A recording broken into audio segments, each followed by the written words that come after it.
오늘도 거룩한 주일을 허락하시고 또 맑은 날을 주신 하나님께 감사하면서 찬송으로 하나님께 나아가겠습니다.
지극히 큰 영광 중에서 이러한 소리가 그에게 나기를 이는 내 사랑하는 아들이오매 기뻐하는 자라 하실 때에 그가 하나님 아버지께 존귀와 영광을 받으셨느니라. 이 소리는 우리가 그와 함께 거룩한 산에 있을 때에 하늘로부터 난 것을 들은 것이라. 하나님의 기쁨 되셨던 주님, 우리도 하나님께 기쁨 되기 위하여 주 앞에 예배합니다. 우리의 예배 받으시고 하나님의 아들, 딸들로 세우시옵소서. 감사드리며 예수 그리스도 이름으로 기도합니다. 아멘.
너는 나 외에는 다른 신들을 내게 두지 말라.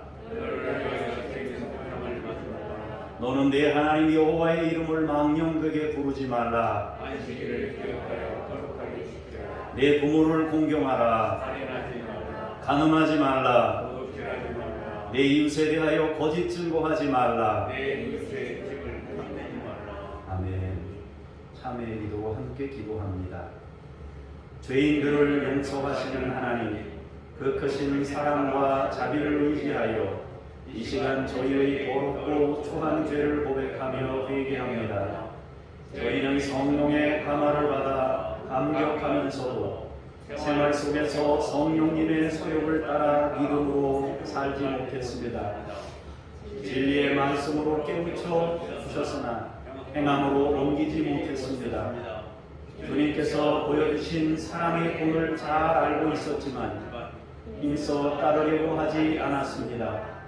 항상 기뻐하고 쉬지 말고 기도하며 범사에 감사하는 것이 우리를 향하신 하나님의 뜻인 것을 알았지만 저희는 오히려 슬퍼하며 낙심하고 원망하면서 주님의 뜻을 거스르며 살았습니다. 주여 이 모든 죄를 용서해 주옵소서. 예수님의 이름으로 고백의 기도를 드립니다. 아멘. 잠시 침묵으로 기도하겠습니다.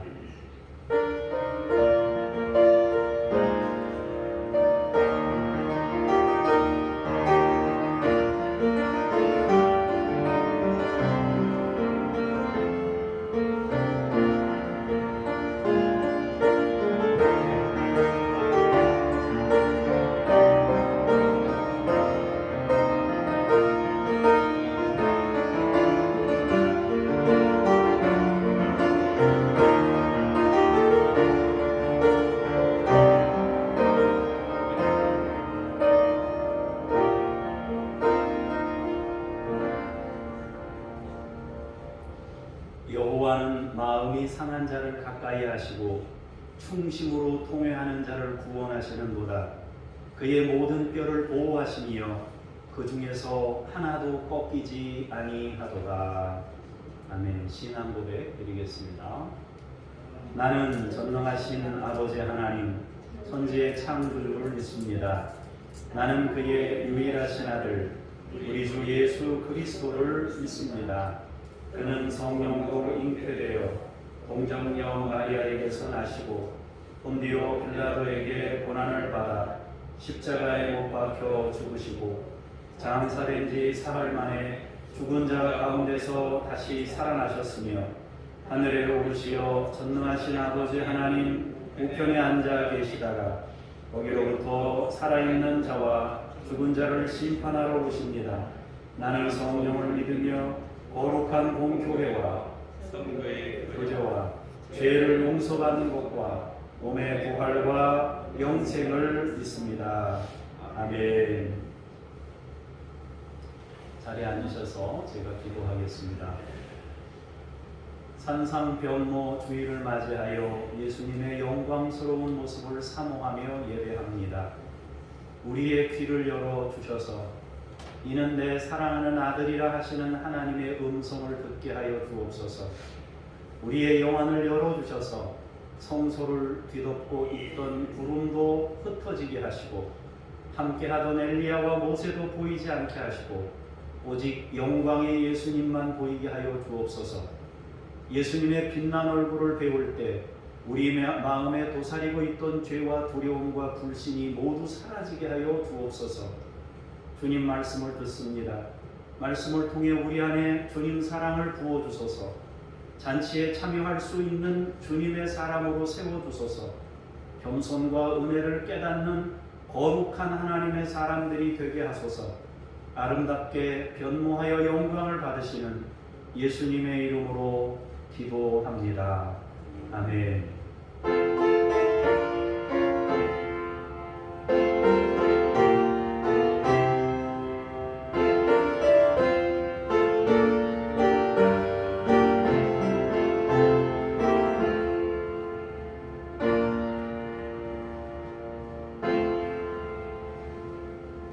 말씀으로 나아가면서 생활 찬송 부르시겠습니다.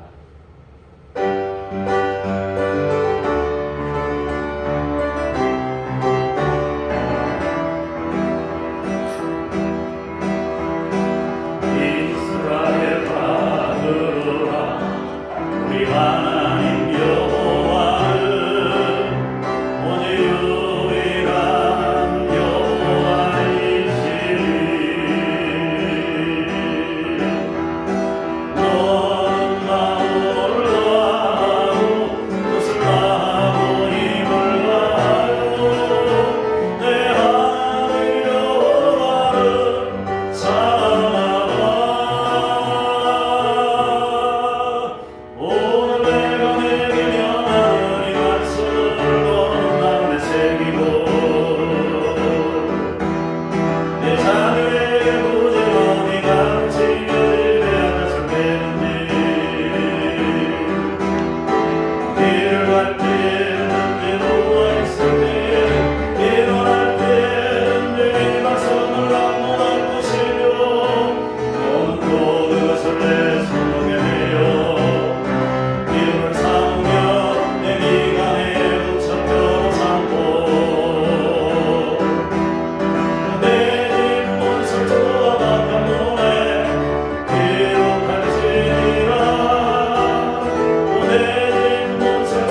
3장 22절에서 27절까지의 말씀을 먼저 김호연 집사님께서 봉독해 주시겠습니다. 예수께서 각성 각 마을로 다니사 가르치시며 예루살렘으로 여행하시더니 어떤 사람이 여짜오되 주여 구원을 받은 자가 적으니까 그들에게 이르시되 좁은 문으로 들어가기를 힘쓰라. 내가 너희에게 이르노니 들어가기를 구하여도 못하는 자가 많으니라. 집주인이 일어나 문을 한 번은 닫은 후에 너희가 밖에 서서 문을 두드리며 주여 열어주소서 하면 그가 대답하여 이르되 나는 너희가 어디에서 온 자인지 알지 못하노라 하니니 그때 너희가 말하되 우리는 주 앞에서 묵고 마셨으며 주는 또한 우리를 길거리에서 가르쳐섰나이다 하나 그가 너희에게 말하여 이르되 나는 너희가 어디에서 왔는지 알지 못하노라. 행악하는 모든 자들아 나를 떠나가라 하리라. 아멘. 주님께 감사합니다. 28절에서 30절 보시겠습니다. 너희가 아브라함과 이삭과 야곱과 모든 선지자는 하나님 나라에 있고 오직 너희는 밖에 쫓겨난 것을 볼 때에 거기서 슬피 울며 이를 갈리라. 사람들이 동서남북으로부터 와서 하나님의 나라 잔치에 참여하리니 보라 나중된 자로서 먼저 될 자도 있고 먼저 된 자로서 나중될 자도 있느니라 하시더라. 아멘. 주님께 감사합니다. 31절에서 35절 연이어서 공독하겠습니다. 곧 그때 어떤 바리새인들이 나와서 이르되 나가서 여기를 떠나소서 헤롯이 당신을 죽이고자 하나이다. 이르시되 너희는 가서 저 여우에게 이르되 오늘과 내일은 내가 귀신을 쫓아내며 병을 고치다가 제3일에는 완전하여지리라 하라. 그러나 오늘과 내일과 모레는 내가 갈 길을 가야 하리니 선지자가 예루살렘 밖에서는 죽는 법이 없느니라.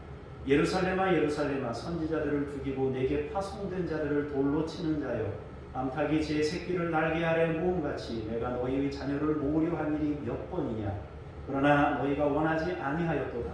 보라 너희 집이 황폐하여 버림받으리라. 내가 너희에게 이르노니 너희가 주의 이름으로 오시는 이를 찬송하리로다 할 때까지는 나를 보지 못하리라 하시니라. 아멘. 주님을 찬미합니다.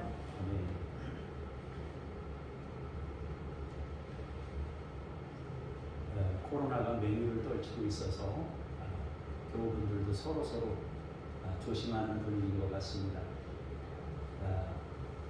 너무 과대평가하지도 말고 너무 과소평가하지도 말고 지혜롭게 주님 바라보면서 우리가 취할 행동이 어떤 것인지를 판단해서 이렇게 움직이시면 좋겠다 싶습니다. 오늘은 잔치 참여라는 제목으로 말씀의 은혜를 나누겠습니다. 예수님은 성육신 하시고 공생애를 시작하시면서 회개하라 천국이 가까웠느니라 말씀하셨습니다. 또 다른 복음서에서는 때가 찼고 하나님 나라가 가까이 왔으니 회개하고 복음을 믿으라고 선언하셨습니다. 주님이 오셔서 그렇게 알려지기 시작한 하나님 나라가 점차 십자가에 가까이 갈수록 그것은 영광으로 말씀하시고 혼인잔치와 같은 이런 용어들을 사용하셔서 표현하셨습니다. 십자가에 가까이 갈수록 천국을 영광으로 혼인잔치로 표현하고 있는 것입니다. 그러면서 우리가 영광의 나라를 얻는 사람이 되고 잔치에 참여하는 사람이 되라고 말씀하셨습니다. 주님은 우리의 모든 문제를 해결하기 위해서 이 땅에 오셨고 우리에게 해결이라는 기쁨의 소식을 전하셨습니다. 그리고 친히 우리의 문제를 짊어지신 채 공생애를 시작하셨습니다. 예수님의 공생애는 빈손으로 시작한 것이 아니라 우리의 죄의 짐을 짊어지고 시작한 것입니다. 그래서 모든 죄를 짊어지셨기 때문에 사람들의 죄를 짊어지신 주님은 그들을 향해 자유하라고 선언하셨고 해방을 선포하시고 치유를 선포하신 것입니다. 왜냐하면 자신이 그 짐을 졌기 때문입니다. 내가 너의 짐을 대신 졌으니 자유하라고 선언하는 것입니다. 그 앞의 내용은 따로 설명하지 않고 자유를 선포하시지만 사실은 그의 짐을 이미 내가 졌으니 자유하라고 선언하고 있는 것입니다. 그 선포와 선언은 곧 사람들에게 현실이 되었습니다. 현실에서 해방과 자유를 얻게 된 것입니다. 주님은 우리의 문제들을 대신 짊어지시고 사람들에게 자유를 선언하시어 해방을 안겨주셨습니다. 그리고 그 해방이 영원한 안식으로 이어지기를 원하셨습니다. 그래서 주님은 십자가를 지시면서 동시에 잔치에 초대합니다. 한편으로는 문제 해결을 위해 화목제물이 되시고 다른 한편으로는 그 천국 잔치에 초대하는 일을 함께 병행해서 하신 것입니다. 우리는 모두 혼인잔치에 초대된 사람들입니다. 그러나 한 가지 남은 것이 있습니다. 그것은 주님의 초대에 우리가 어떻게 응답하느냐 하는 문제가 남아 있는 것입니다. 여러분 모두 혼인잔치에 기쁨으로 응답하고 참여할 수 있는 믿음의 식구들이 될 수 있기를 바랍니다. 우리 중에 한 사람도 낙오자가 되는 사람 없이 모두 영생의 나라에 들어가는 분들이 되시기를 축복합니다. 자, 그러면 어떤 사람이 혼인잔치에 들어가고 어떤 사람은 혼인잔치에 못 들어가는지 성경을 통해서 우리가 확인하도록 하겠습니다. 먼저 우리 김호연 목사님이 읽어주셨던 말씀 다시 한번 공독해 하겠습니다. 제가 한 절, 여러분들이 한 절입니다. 예수께서 각성 각 마을로 다니사 가르치시며 예루살렘으로 여행하시더니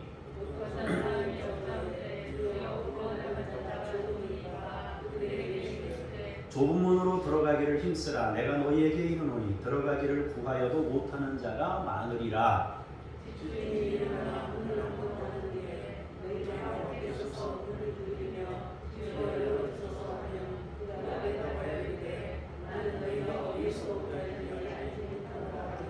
그때에 너희가 말하되 우리는 주 앞에서 먹고 마셨으며 주는 또한 우리의 길거리에서 가르치셨나이다 하나. 같이 봅니다. 그가 너희에게 말하여 이르되 나는 너희가 어디에서 왔는지 알지 못하노라. 행악하는 모든 자들아 나를 떠나가라 하리라. 아멘. 주님은 지금 예루살렘으로 향해 움직이고 있습니다. 각 성과 마을로 다니시며 하나님 나라를 가르치시는 중입니다. 그때 어떤 사람이 주님께 여쭙니다.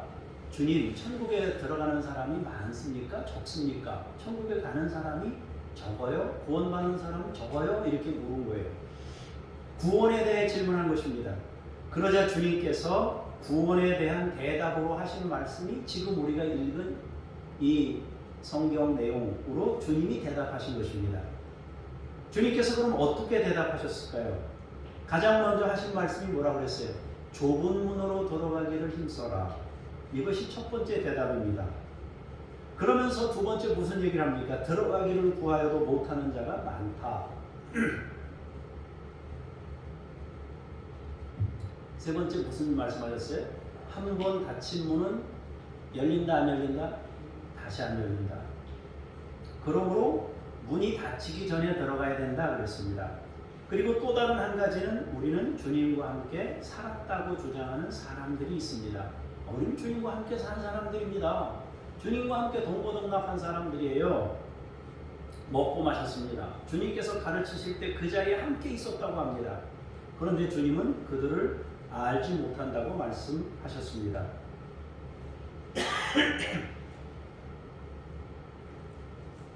자, 네 가지를 말씀하셨어요. 첫 번째, 좁은 문으로 들어가라. 두 번째, 들어가기를 원해도 못 들어가는 사람 많다. 세 번째, 문 닫히면 다시는 안 열린다. 네 번째, 아무리 주님과 동행했다고 주장해도 주님이 인정 안 하는 경우가 생길 수 있다. 이 말씀을 하신 거예요. 자, 주님과 내가 동행했습니다라고 나만 주장하면 되는 일이 아니에요. 나는 주님과 동행했어요. 나는 주님의 가르치심을 열심히 들은 사람입니다라고 아무리 얘기해봐야 소용없단 말이에요. 자, 이제 조금 풀어서 설명하자면 먼저 우리는 인생을 마감하기 전에 하나님 나라를 배워야 됩니다. 인생 끝나고 나면 소용없어요. 우리가 누가복음 16장에서도 함께 말씀을 나누었지만은 무슨 말씀 나와요? 거짓 나사로 나오잖아요. 나사로. 부자와 나사로 나오잖아요. 자, 들어갔어요. 구렁텅이가 끼어 있어서 이쪽에서 저쪽으로 가고자 해도 못 가고 저쪽에서 이쪽으로 오고자 해도 못 온다고 말씀하셨습니다. 그 후에는 기회가 없어요. 그래서 우리는 이 땅에 사는 동안 하나님을 잘 배워서 좁은 문으로 들어가는 게 뭔지를 알고 그렇게 가야 된단 말이에요. 두 번째로 우리가 일방적으로 주님과 동행했다고 주장해도 주님이 우리를 알지 못한다고 하면 들어갈 수가 없어요. 여러분이 주님 아무리 안다 그래도 저쪽에서 모른다 그러면 소용없단 말이에요. 여러분 문 대통령 알지요? 문재인 대통령 아시죠? 우리는 알아요. 언제 어느 때나 길거리에 봐도 이분이 대통령이라는 거 알 거예요 아마. 근데 중요한 건 그분이 우리를 몰라요. 그분이 우리를 몰라요.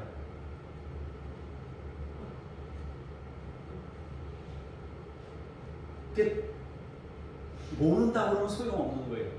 세 번째로는 들어가고 싶지만 못 들어가는 사람도 많다 그랬어요.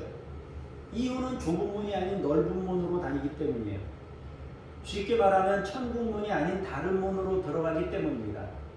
그러면 좁은 문으로 들어가는 건 뭔가요? 이게 이제 중요한 거예요.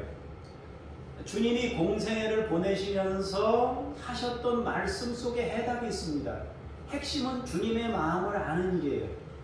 나의 의로움이 아닌 은혜를 깨닫는 일입니다.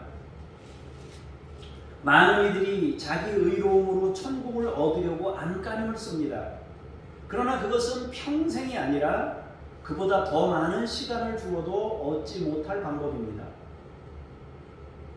그리고 또한 기억해야 하는 것이 있습니다. 바로 열매를 맺는 일입니다. 열매가 무엇인가요? 주님은 안식일에 병을 고치시면서 날짜를 숭배하는 대신 사랑의 마음을 가지라고 당부하셨습니다. 율법 숭배 대신 한 영혼에 대한 사랑을 배우라고 말씀하셨습니다. 그러면서 주님은 겨자씨 비유와 누룩 비유를 통해 천국을 말씀하셨습니다. 자, 천국은 뭐와 같다고요? 겨자씨와 같다. 또 천국은 뭐와 같다고요? 누룩과 같다 그랬어요. 자, 겨자씨는 굉장히 작은 씨앗이란 말이에요. 여러분 참깨 알죠? 참깨. 들깨도 알죠? 참깨나 들깨 이런 씨앗이 정말 조그마잖아요, 그죠? 근데 천국은 겨자씨와 같다. 쉽게 말하면 아마 예수님이 우리 대한민국에서 이렇게 그때 당시 공생애를 하셨다면은 천국은 마치 참깨씨와 같다 그렇게 말씀하셨을 수도 있어요. 겨자씨 같다, 누룩 같다 그랬어요. 그럼 왜 그렇게 말씀하셨는가? 여러분 누룩이 그냥 이렇게 있을 때는 그냥 아무 힘이 없어요. 그냥 자기 그대로 있는 거예요. 그러나 밀가루하고 이렇게 섞어가지고 물을 붓고 이렇게 해서 얘가 발효하기 시작하면 얘는 화학적인 변화를 일으킬 수 있는 능력을 가지고 있는 아이예요. 밀가루가 사실은 그 주식에 있어서 먹는 주식의 핵심이지만 그걸 부풀리게 하고 변화를 시킬 수 있는 능력은 얘한테 있는 거예요. 누룩에 있는 거예요. 겨자씨는 굉장히 작아요. 보이지도 않을 정도로 작아요. 땅에 만약에 떨어뜨리면 못 찾아요. 찾을 수가 없어요. 여러분 저도 뭐 참깨나 들깨를 그 전에 많이 털어봤는데 이렇게 뭡니까 그거 뭐라 그래요? 천막 이렇게 노랗게 혹은 멍석 같은 거 이렇게 깔아놓고 도리깨질을 했단 말이에요. 도리깨질을 하거나 아니면은 부직갱이로 막 이렇게 털잖아요, 그죠? 근데 얘가 저 땅바닥에 떨어져가지고 저 멀리 이렇게 가가지고 흙 속에 빠진 거는 못 주워요. 주워봐야 그거는 반 이상의 흙이에요. 그거는 고르기도 너무너무 힘들단 말이에요. 그렇게 작아요. 그런데 그 안에 생명이 있어요. 얘는 살아있는 거예요. 살아있기 때문에 미래가 있고 다음이 있어요. 결국 천국이라는 것은요, 생명력이라는 거예요. 생명이 중요하단 말이에요. 자, 생명이란 뭐라 그랬어요? 하나님이 생명이라고 했어요. 하나님은 사랑이고 하나님은 생명이라고 했어요. 사랑이고 생명이고 생명이고 사랑이고 사랑이고 하나님이고 그런 거예요.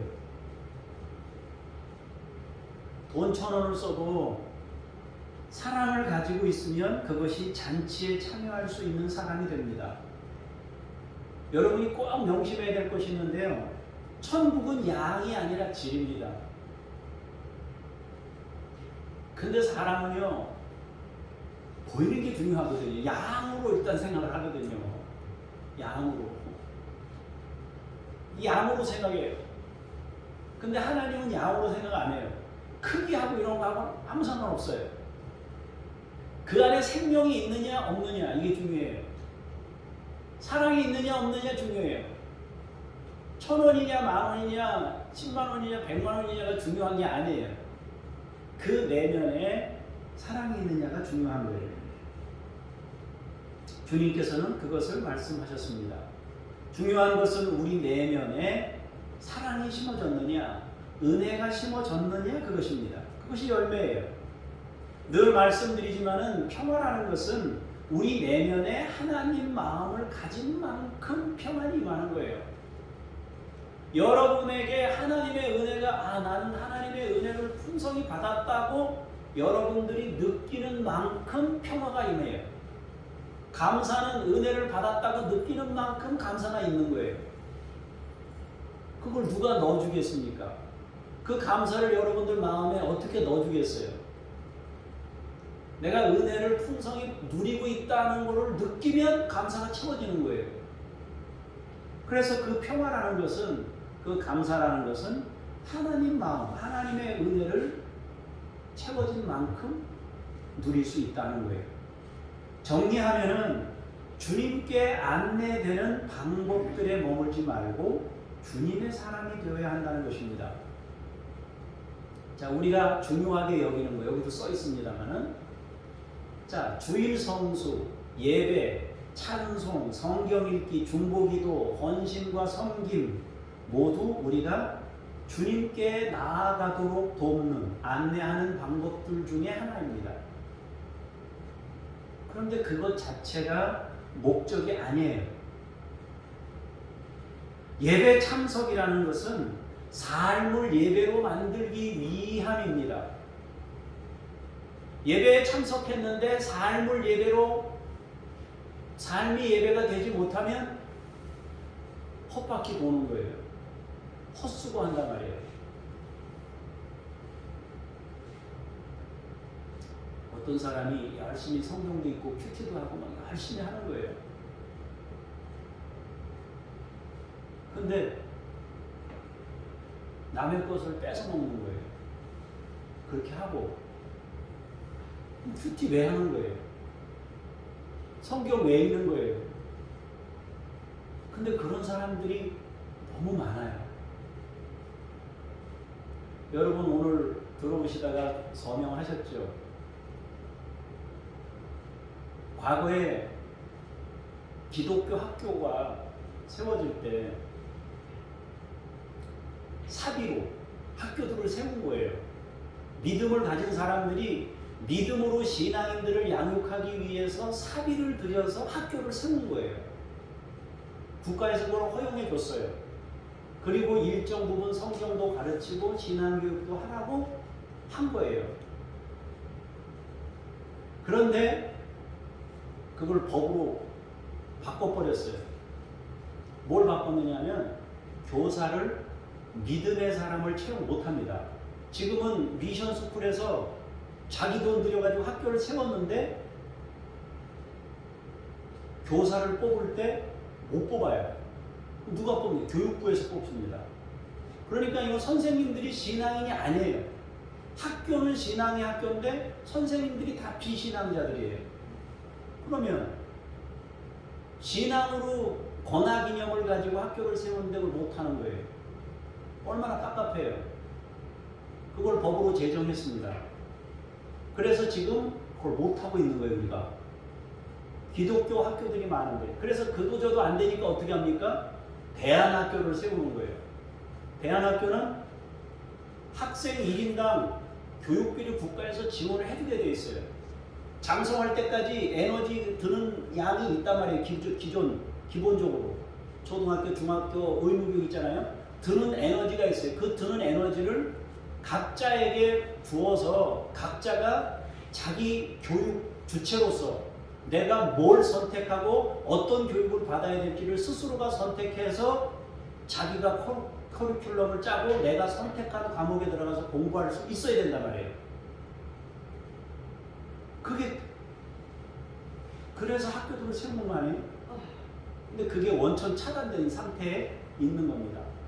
그런데 안타깝게도 빌미 제공을 한 측면도 있습니다. 어떤 빌미를 제공했느냐 하면은 미션스쿨에서 비리가 터지는 거예요. 모든 미션스쿨이 다 그런 건 아닌데 한두 곳에서 그런 거 터지는 거예요. 어떤 가족 체제가 되면서 이 부정이 생기는 거예요. 그러니까 문교부에서 안 되겠다 싶으니까 아예 원천 차단해가지고 국회의원들이 법으로 제정해버린 거예요. 사실은 이거는 투명성을 높이도록 투명성 제고를 위해서 교육부에서 노력을 해서 잘못된 거는 이렇게 해서 정리해서 바로잡을 수 있도록 해야지 그 권한 자체를 통째로 뺏어간 거예요. 이거 완전히 잘못된 겁니다. 자, 제가 잠깐 여러분 성령 때문에 조금 제가 과하게 여러분들에게 말씀드리는지 모르겠지만 방법, 하나님께 가까이 가도록 하는 안내하는 방법에 빠져서 정작 목적이 되는 하나님 나라가 임해야 되는 거기까지 가야 되는데 못 가는 신앙으로 믿음 생활을 한다고 하면서 그걸 못하는 큐티를 하고 믿음으로 산다고 하면서 정작 삶은 받침이 안 되는 그런 일들이 있었단 말이에요. 우리는 예배 참석할 때 삶을 예배로 만들기 위함이고 우리가 기도하는 이유는 우리의 삶이 기도하는 삶이 되는 삶 자체가 기도가 되는 것을 얻기 위해서 그렇게 하는 것입니다. 우리가 믿음 생활하는 이유는 삶 자체가 기쁨이요 삶 자체가 감사한 삶으로 바꿔지기 위해서 하는 것입니다. 교회는 맨날 들락날락 하는데 맨날 인생은 힘들어 죽는다 그러고 뭐 기쁨은 하나도 없고 결국 그런 것들을 통해 우리는 주님의 마음을 배우는 것입니다. 물론 그 방법들을 버릴 수는 없어요. 왜냐하면 그것들이 없이 주님께 가까이 갈 수 없기 때문에. 자, 예배의 삶을 위해서 예배를 드린다 그랬어요. 아예 예배가 없으면 없어져 버리면 어떻게 돼요?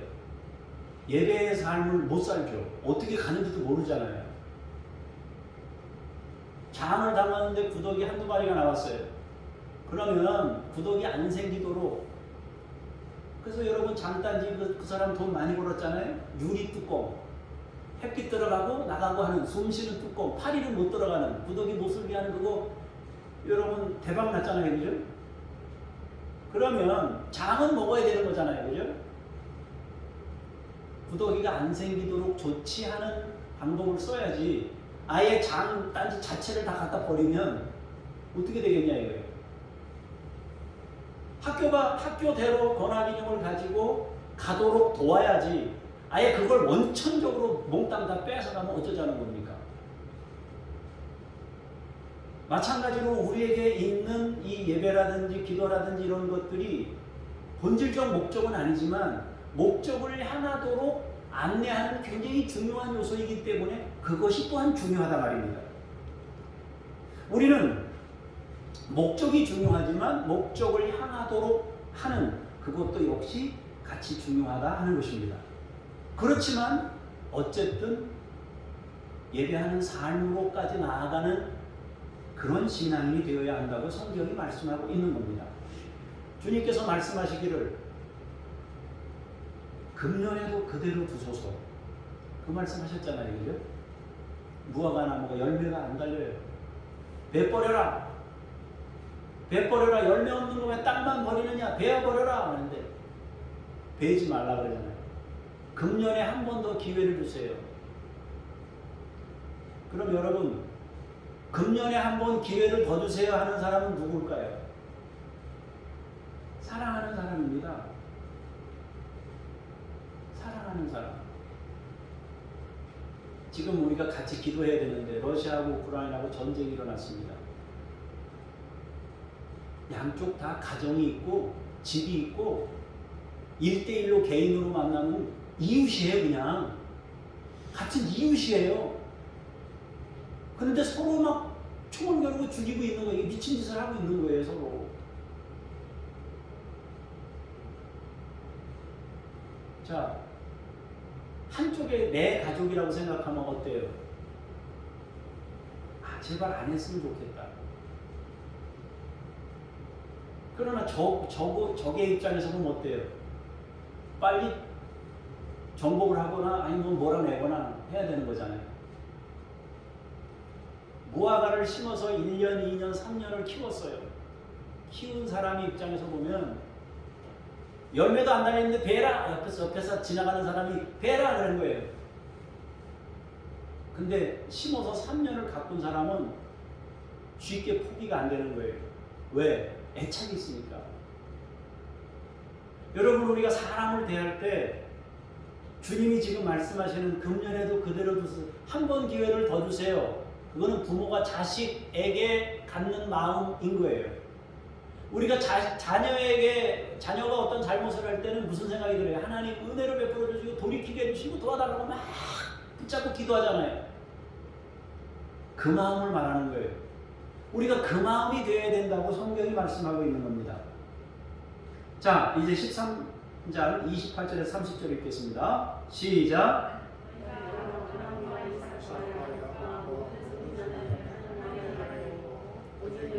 밖에 쫓겨난 것을 볼 때에 거기서 슬피 울며 이를 갈리라. 사람들이 동서남북으로부터 와서 하나님의 나라 잔치에 참여하리니 보라, 나중된 자로서 먼저 될 자도 있고 먼저 된 자로서 나중될 자도 있느니라 하시더라. 아멘. 주님께서 다시 이어서 말씀하십니다. 아브라함과 이삭과 야곱과 모든 선지자는 하나님 나라에 있을 것이라고 말씀합니다. 그러나 너희는 밖에 쫓겨나 슬피 울며 이를 갈게 된다고 합니다. 사람들이 동서남북으로부터 와서 하나님 나라 잔치에 참여한답니다. 동서남북으로부터 사방팔방에서 모여와서 하나님 나라 잔치에 참여한대요. 그런데 너희는 쫓겨나서 이를 간대요. 그럼 너희는 누구고 동서남북으로부터 온 사람들은 누구냐 이거예요. 그 다음 구절이 우리에게 잘 가르쳐 주는데 나중된 자, 보라, 나중된 자로서 먼저 될 자도 있고 먼저 된 자로서 나중될 자도 있을 것이다 그럽니다. 자, 세 가지로 정리됩니다. 믿음의 사람들이 천국에 갑니다.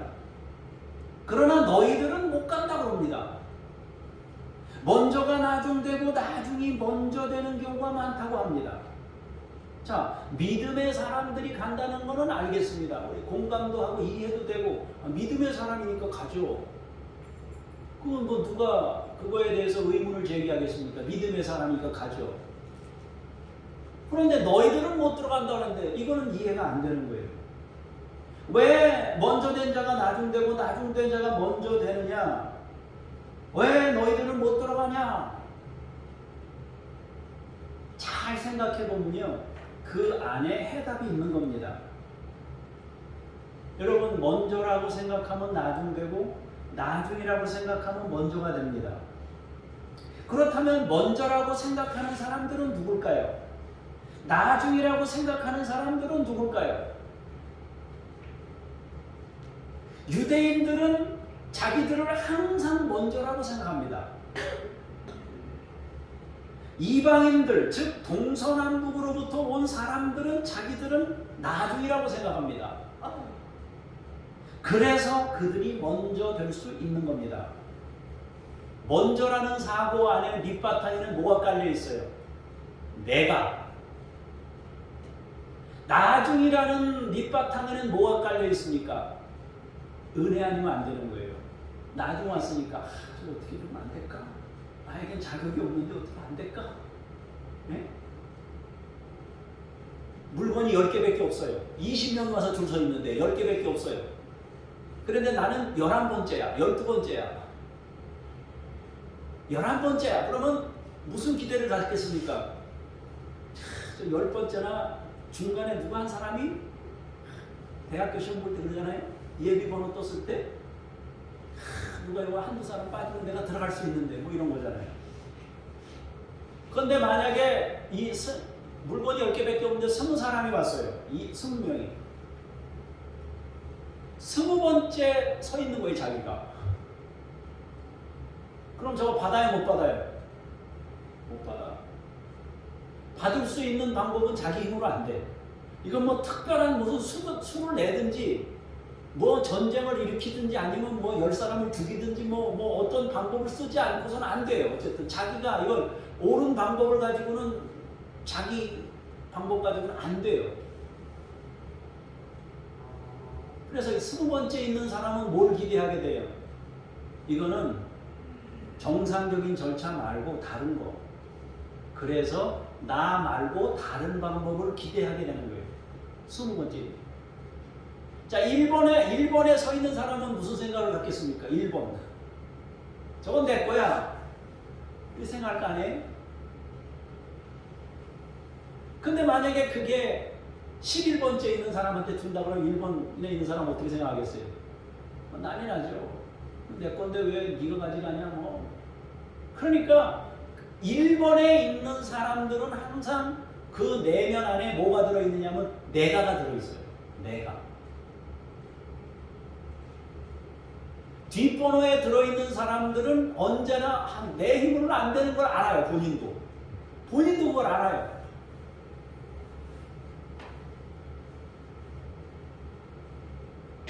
그러니까 여러분, 그들이 먼저가 될 수 있는 것과 나중이 될 수 있는 것이 그 차이예요. 먼저라는 사고는 자기 의로움을 드러냅니다. 나중이라는 사고는 하나님의 은혜를 의지할 수밖에 없어요. 이것은 필연적으로 그렇게 됩니다. 대표적으로 우리가 먼저라고 생각할 수 있는 것들이 무엇이 있는지 몇 가지만 얘기해 볼게요. 몇 가지만. 우리나라 사람들에게 가장 대표적인 먼저라는 것이 뭐가 있습니까? 나이. 그것은 사람들 마음속에 잠재적으로 들어있어요. 그래서 내가 어른인데 이게 딱 들어있단 말이에요. 기본적으로. 저도 그래요. 집에서 내가 가장인데 그래요. 우리 애들한테도 제가 생각을 좀 바꿔보면 너도 하나 나도 하나 똑같은 인격이다. 그래도 내가 아버지인데 어떻게 니네가 나한테 이럴 수 있냐 이런 마음이 수시로 들어요. 왜냐하면 어릴 때부터 그렇게 교육을 받아왔기 때문에 저도. 지금도 역시 마찬가지예요. 그리고 지금도 여전히 그걸 내려놓고 싶은 마음이 없어요. 여전히 그러고 살고 있습니다. 나이도 많지, 가장이지, 먹여 살리지. 물론 하나님 먹여 살리시지만. 그러니까 먼저라는 생각이 있는 거예요. 내가 먼저라는 생각. 자, 두 번째로 먼저라는 태도를 가질 만한 게 뭐가 있어요? 직분. 그래서 우리 직분을 받으신 분들은 정신을 바짝 차려야 돼요. 어설프게 믿음 생활했다가는 천국 못 들어가요. 자, 목사라는 직분에 대해서 생각해 봅시다. 성도님들이 마음속으로 무슨 생각을 갖겠습니까? 내가 목사님보다 먼저야. 이렇게 생각하는 성도님들은 아마 거의 없을 거예요. 그렇게 생각하는 분이 있다면 큰일입니다. 심각합니다. 그럼 믿음 생활하는 게 심각해지는 거예요. 그러면. 그런데 대부분의 성도님들은 나이를 불문하고 연세가 드셨어도 내가 목사님보다 먼저지, 앞에지 이렇게 생각하시는 분은 없을 거예요. 그러니까 성도님들이 유리해요. 하늘나라 법칙으로 보면 성도님들이 유리해요. 그럼 이제 바꿔가지고 목사인 제가 내가 성도님들보다 나중이지 내가 성도님들보다 먼저지 나중이지. 제가 어떤 생각을 가지고 여러분 믿음 생활할 것 같습니까?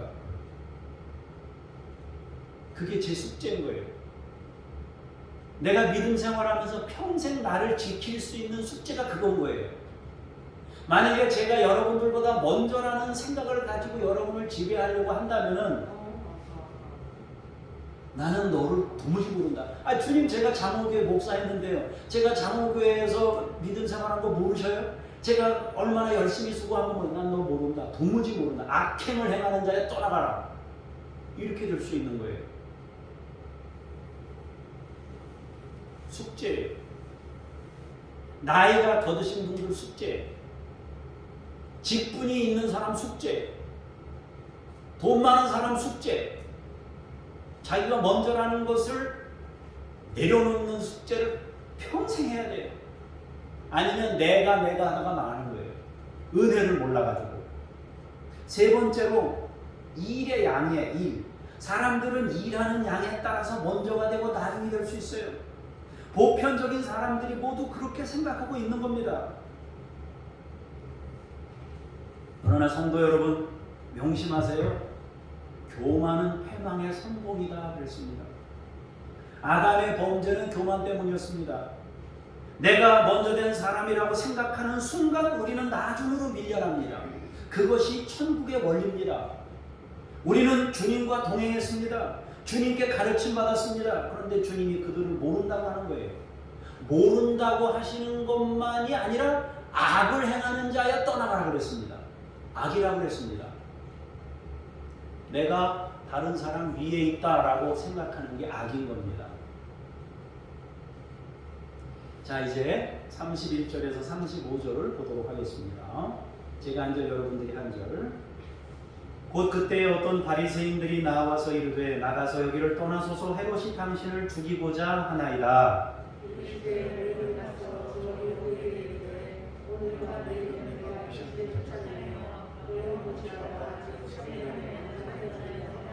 그러나 오늘과 내일과 모레는 내가 갈 길을 가야 하리니 선지자가 예루살렘 밖에서는 죽는 법이 없느니라.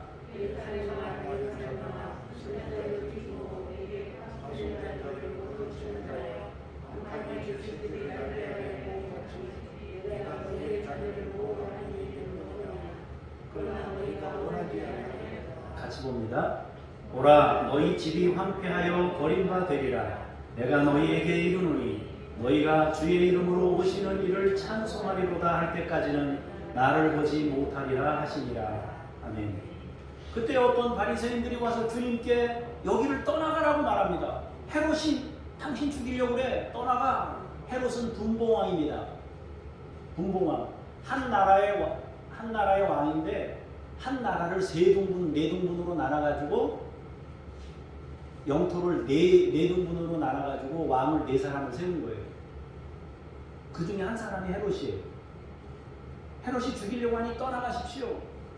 그는 주님과 제자들을 요한이 살아난 것으로 오해하기도 했던 사람입니다. 그리고 바리새인들은 주님과 제자들을 역시 싫어하는 그룹입니다. 바리새인과 헤롯도 사이가 별로 안 좋아요. 바리새인들은 예수님을 싫어해요. 헤롯도 예수님 싫어해요. 그런데 헤롯과 바리새인들 자기네끼리도 별로 사이가 안 좋아요. 그런데 예수님을 배척하는 일에는 의기투합이 돼서 서로 마음이 하나가 된 거예요. 주님은 그들의 위협에 대해 말씀합니다. 예수님 죽이려고 해요, 당신. 그러니까 예수님을 어떻게 협박하는 거죠. 근데 주님이 오늘과 내일은 내 갈 길을 간다. 그리고 제3일에 완전해질 것이다. 다시 말하면 주님은 묵묵히 십자가를 향해 자신의 걸음을 걷겠다고 말씀합니다. 내가 그런 것이 있더라도 나는 내 갈 길을 간다, 그 소리예요. 그리고 부활로 진정한 하나님 나라가 무엇인지 드러낼 것임을 말씀하고 있습니다. 그러면서 예루살렘에 대해서 두 가지를 말씀하십니다. 하나는 예루살렘 밖에서는 선지자 안 죽는다. 두 번째로 예루살렘아 예루살렘아 너희를 향한 사랑을 왜 깨닫지 못하느냐, 그 말씀하셨습니다. 예루살렘은 선지자들을 죽였습니다. 사랑으로 파송된 주님의 사람들을 죽였습니다. 예루살렘을 암탉이 새끼를 날개 아래 품듯이 품으려고 하나님께서는 반복하여 은혜를 베푸셨습니다. 그러나 그들은 거부했다는 것입니다. 그러면 예루살렘은 왜 그렇게 행동했을까요? 예루살렘은 뭔가 자기들이 중심이 되었기 때문입니다. 시오니즘. 내가 중심이라고 생각하고 내가 먼저라고 생각하는 사고가 너무 강해서 아무리 은혜를 부어주려고 해도 은혜로 받지 못합니다. 은혜가 항상 대가의 대가, 보수예요. 내가 한 것에 대한 보수. 하나님이 은혜를 부어주시는데 내가 잘해서 받았다고 생각하는 거예요. 그 중심으로 사는 거예요. 예루살렘 밖에서는 예수님 안 죽어요. 선지자들 안 죽어요. 안 죽여. 그런데 예루살렘 들어오면 죽여. 먼저 됐다고 생각하는 사람들이 죽이는 거예요. 본인이 나중이라고 생각하는 사람은 안 죽여요. 선지자 안 죽여요. 주님 배척 안 합니다. 그러나 먼저 됐다고 하는 사람들이 항상 배척하고 주님을 죽이는 겁니다. 이 원칙은 지금도 마찬가지입니다.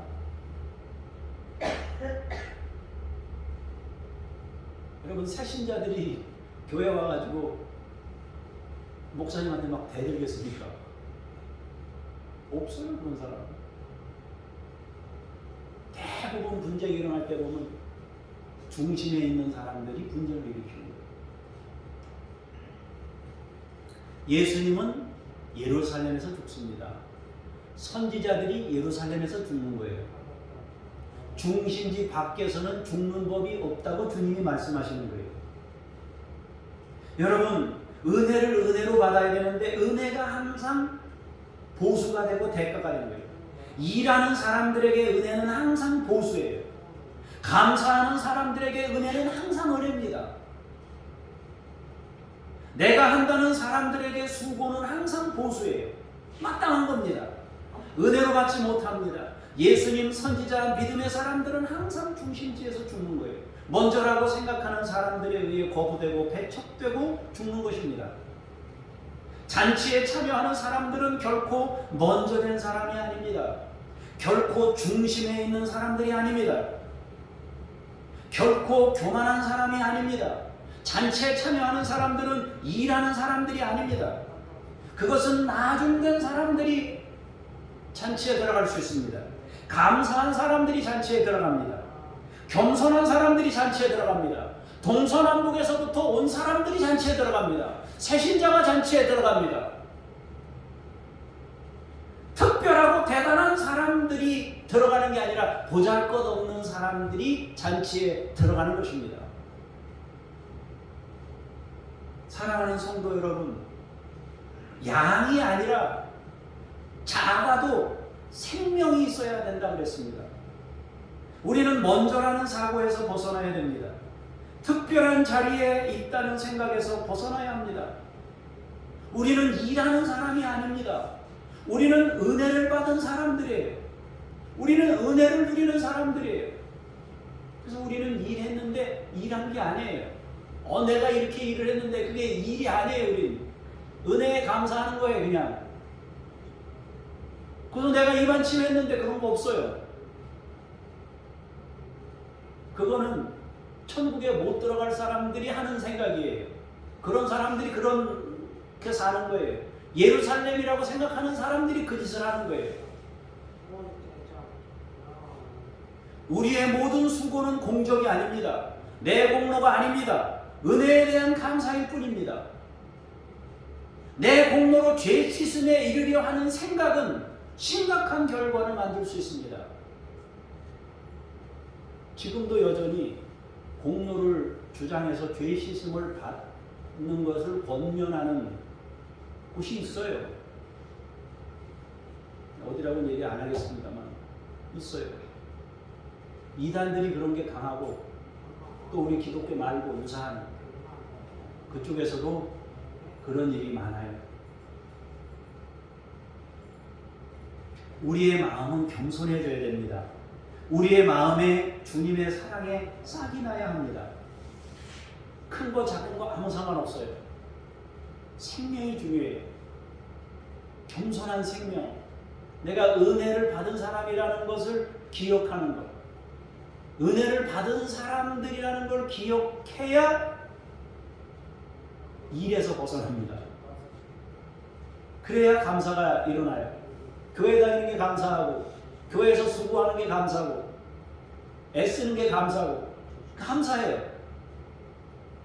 장로교회 가족들은 잔치에 참여하는 분들이 되어야 됩니다. 은혜를 따르는 분들이 되어야 됩니다. 나의 의로움이 아니라 주님의 은혜를 받아야 합니다. 우리는 주님께 더 가까이 가는 사람들입니다. 그러나 그것으로 계급장을 달고자 함이 아닙니다. 주님께 가까이 가는 이유는 주님의 사랑을 우리 마음에 심기 위함입니다. 그런 사람이 잔치에 참여할 수 있습니다. 사랑하는 성도 여러분, 여러분도 저도 더 겸손한 마음으로 은혜 안에 머물러서 천국 잔치 그 자리에 다 참여할 수 있는 거룩한 분들이 되시기를 축복합니다. 기도하겠습니다. 살아계신 하나님, 역사하시는 하나님, 잔치에 참여하는 우리 모두가 되기를 원합니다. 은혜를 기억하는 우리 모두가 되기를 원합니다. 감사하는 인생이 되기를 원합니다. 업적을 만들고 계급장을 붙이는 믿음 생활이 아니라 섬기고 감사하고 은혜 안에 머무는 믿음 생활이 되기를 원합니다. 내가 남보다 더 높은 자리에 있고자 하는 마음이 아니라 오히려 다른 사람을 세우는 하나님의 사람들이 되기를 원합니다. 주께서 은총으로 함께 하시고 성령으로 역사하시옵소서. 감사드리며 주 예수 그리스도 이름으로 기도합니다. 아멘.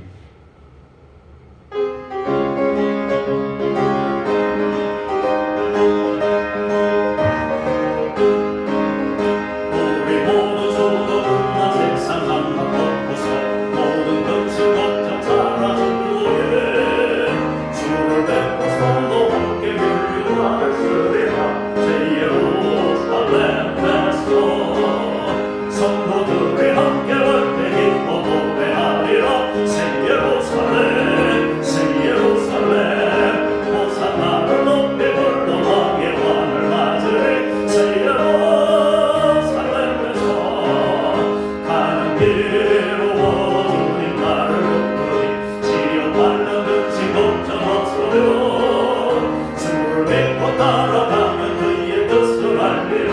새 예루살렘에서 성도들이 함께 월대 기뻐 노래하리라. 새 예루살렘 새 예루살렘 호산나를 걸고 왕을 맞으리. 새 예루살렘에서 내가 세상 변하고 모든 눈물로 주의 영광 찬란하게 비칠 때 나를 보속하신 주를 기쁨으로 배우리. 새 예루살렘에서 성도들이 함께 월대 기뻐 노래하리라. 새 예루살렘 호산나를 높이 불러 왕의 왕을 맞으리. 새 예루살렘에서 아름다운 그곳에서 소속받은 성도와 사랑하는 주님 만나 배울 때 주의 영광 노래하며 영원토록 살리라. 새 예루살렘에서 성도들이 함께 월대 기뻐 노래하리라. 새 예루살렘 호산나를 높이 불러 왕의 왕을 맞으리. 새 예루살렘에서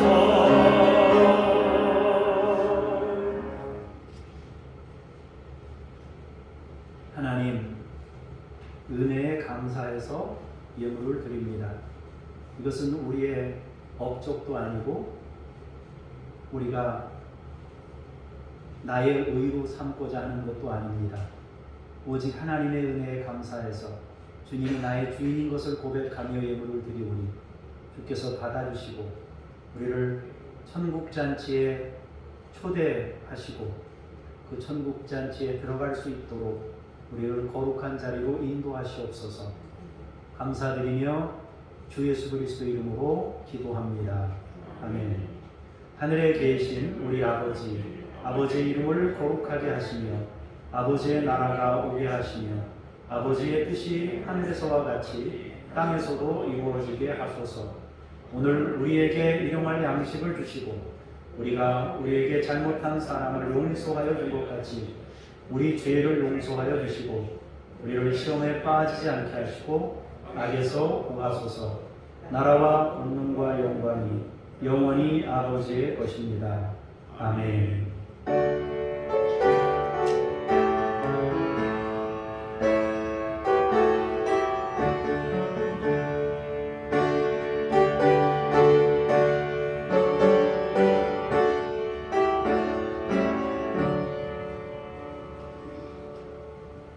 주보 가운데 면에 나와 있는 중보기도 내용을 보겠습니다.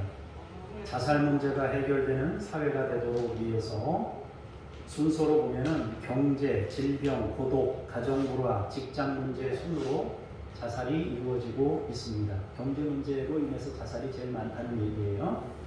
유럽을 위해서 탈기독교화되는 유럽의 남미, 아시아, 아프리카 출신 성도들의 교회들이 지금 활성화되고 있습니다. 그러니까 유럽 자국 내에 있는 교회들은 쇠락하는데 아시아, 아프리카, 남미에서 간 사람들의 교회들은 살아나고 있어요. 이들을 통해서 유럽이 새롭게 변화되도록 위해서 여러분들이 기도할 수 있기를 바랍니다. 이번 주 수요일부터가 사순절이 시작이 됩니다. 3월달 생명의 삶이 나왔는데요. 아마 4월달부터 다시 이렇게 아마 정기구독을 해야 될 것 같고, 혹시 필요하신 분들이 3월달 거 필요하신 분들이 있으면 아마 주문하면 수요일까지, 월요일날 주문하면 아마 수요일쯤 올 거예요. 그러면은 받으실 수 있습니다. 혹시라도 원하시는 분이 있으시면 이야기해 주시면 따로 주문해서 이렇게 수요일날 받아보실 수 있도록 그렇게 하겠습니다. 그리고 다음번에 주보에 신청하세요 그러면 1년치씩 구독할 때 신청하시면 그렇게 해서 매달 여러분들에게 격려할 수 있도록 처리하겠습니다. 예배 후에 잠시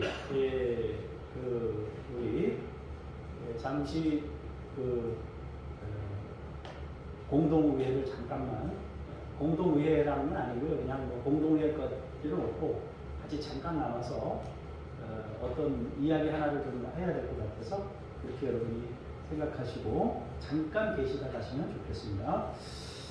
우리 암송 찬양 한번 부르고 기도하고 마치겠습니다.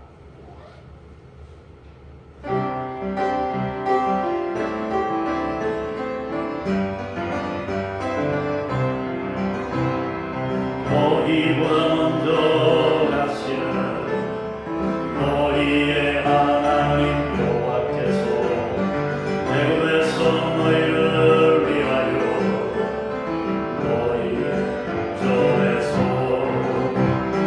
모든 일을 행하신 것 같이 이제도 너희를 위하여 싸우실 것이며 광야에서도 너희가 강하였거니와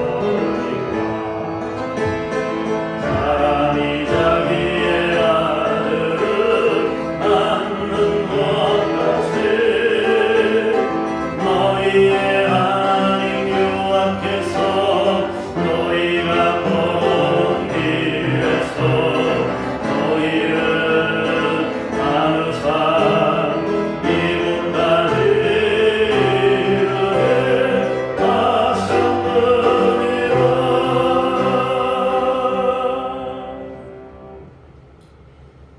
제가 잠깐 기도하고 마치겠습니다. 하나님, 온 교회의 마음을 담아 중보기도합니다. 자살 문제가 해결되는 사회가 되도록 하나님께서 건강한 사회로 이 대한민국을 이끌어 주시옵소서. 유럽을 축복합니다. 탈기독교화 되는 유럽에 남미, 아시아, 아프리카 출신 성도들을 통해 성장이 이루어지고 있습니다. 예배와 신앙 부흥이 불타오르도록 유럽 땅을 새롭게 바꿔 주시옵소서. 하나님 아버지, 이성유와 북한 어린이들, 야바, 임마누엘, 하나님께서 이들을 믿음으로 세우시고 주의 영광을 나타내는 그릇들로 세워 주시옵소서. 하나님 아버지, 김요엘 선교사님, 이웃 아저씨 아줌마, 이동식 서명숙 선교사님, 김수연 김명숙 선교사님, 천애슐리 선교사님, 하나님 아버지, 이 믿음의 식구들이 주의 영광을 위해 아름다운 사역을 잘 열어가도록 힘주시고 은혜 베푸시고 주의 사랑과 성령으로 역사하시고 함께하여 주시옵소서. 하나님 아버지, 우리 성도님들을 축복하며 기도합니다. 하나님 아버지, 코로나 전국에 많이 모두가 다 몸을 조심하고 있습니다. 하나님께서 우리 성도님들을 건강으로 지켜주시고 인도하시옵소서. 믿음으로 지키시고 영육간의 강건함으로 지키시고 언제 어디서나 안전하도록 인도하여 주시옵소서. 이 시간 아버지 하나님이여, 기도하는 제목들을 놓고 기도합니다. 하나님 아버지, 성도님들이 마음의 소원을 가지고 기도하는 것 하나님께서 일일이 기억하시고 은혜 베푸시고 응답하시옵소서. 하나님 아버지, 치유를 위하여 기도합니다. 하나님께서 우리 성도님들의 연약한 부분들을 어루만지시옵소서. 하나님 아버지, 머리를 강건케 해주시옵소서.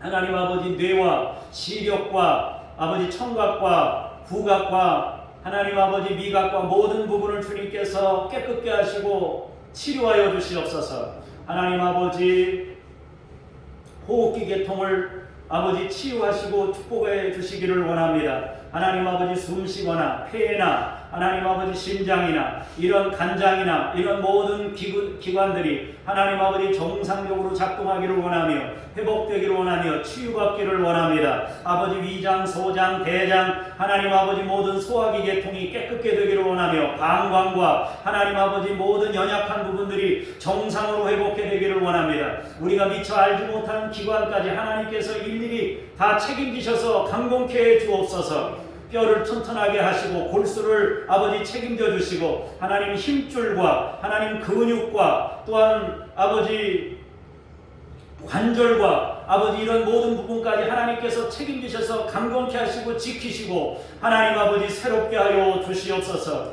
주님의 치유의 권능이 사랑하는 우리 모든 성도들을 붙잡아 주시옵소서. 아버지, 우리의 가정에 자녀들이 있습니다. 어디에 있든지 하나님께서 복 주시고 무슨 일을 하든지 하나님이 동행하시며 주의 손에 인도함 받는 우리의 모든 자녀들 다 되도록 복 주시옵소서. 우리 믿음의 식구들의 사업장에 복을 주셔서 하는 일마다 잘 되게 하시고 감사하게 하시고 주의 영광을 나타내는 귀한 역사 있게 하여 주시옵소서. 일주일 동안도 믿음으로 승리케 하실 주님께 감사드리며 주 예수 그리스도의 이름으로 기도합니다. 아멘. 다 같이 자리에서 일어나셔서 삶의 자리로 성령님과 함께 동행하며 나아가겠습니다.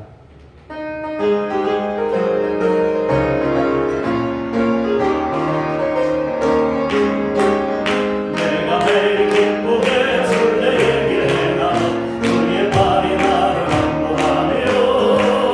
내가 주의 근본을 걷는 자들에게 주의 영이 함께하리라. 성령의 계시네 할렐루야 함께하시네. 모든 길을 걸어 나 기뻐하고 주의 영이 함께하리라.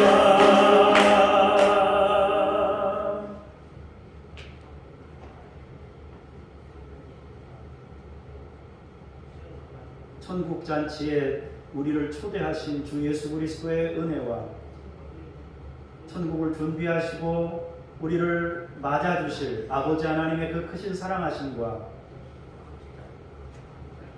천국에 입성할 수 있는 거룩하고 순결하고 겸손한 사람으로 인도하시고 이끌어주시고 가르쳐주시고 세워주시는 성령님의 역사하시니 오늘 말씀을 통하여 잔치에 참여하기를 원하는 하나님의 사람들 머리머리 위에 교회와 지역과 나라와 열방 위에 이제로부터 영원까지 함께 하시기를 간절히 축원하옵나이다.